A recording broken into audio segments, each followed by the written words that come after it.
பரிசுத்த வேதாகமத்திலிருந்தும் ஜோதிட சாஸ்திரத்திலிருந்தும் மனிதனின் ஆயுட்காலத்தை குறித்து நம்ம பார்க்கலாம். கோள்களின் அதிபதிகள் நட்சத்திரங்களின் சந்திருக்கும் ஆண்டுகளை கொண்டே ஒரு மனிதனின் ஆயுட்காலம் கணக்கிடப்படுகிறது. மனிதனின் மொத்த ஆயுட்காலம் ஜோதிட சாஸ்திரத்துல 120 என்று கணக்கிடப்பட்டுள்ளது. அஸ்வினி, மகம், கும்பம் இந்த நட்சத்திரங்களில் கேது 7 ஆண்டுகள் சஞ்சரிக்கிறது. பரணி, பூரம், பூராடம், சுக்கிரன் 20 ஆண்டுகள் சஞ்சரிக்கிறது. கிருத்திகை, உத்திரம், உத்ராடம், சூரியன் 6 ஆண்டுகள் சஞ்சரிக்கிறது. ரோகிணி, அஸ்தம், திருவோணம், சந்திரன் 10 ஆண்டுகள் சஞ்சரிக்கிறது.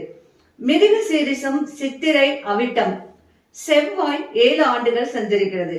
திருவாதிரை, சுவாதி, சதயம், ராகு 18 ஆண்டுகள் சஞ்சரிக்கிறது. புனர்பூஷம், விஷாகம், பூரட்டாதி, குரு 16 ஆண்டுகள் சஞ்சரிக்கிறது. பூசம், அனுஷம், உத்திரட்டாதி, சனி 19 ஆண்டுகள் சஞ்சரிக்கிறது.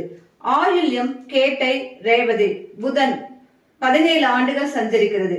9 கோள்களின் அதிபதிகள் சஞ்சரிக்கும் மொத்த ஆண்டு காலம் 120 ஆகும். இது மனிதனின் மொத்த ஆயுட்காலம் என்று குறிப்பிடப்படுகிறது.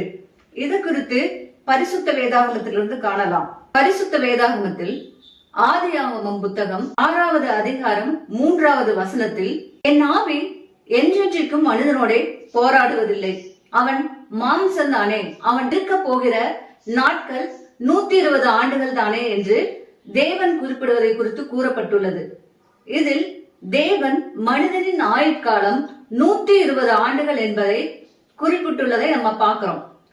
ஜோதிட சாஸ்திரத்திலையும் கோள்களின் அதிபதிகள் நட்சத்திரங்களில் சஞ்சரிக்கும் ஆண்டுகள் 120 என்றும் அது மனிதனின் ஆயுட்காலமாக குறிப்பிடப்படுவதையும் நம்ம பார்க்கிறோம்.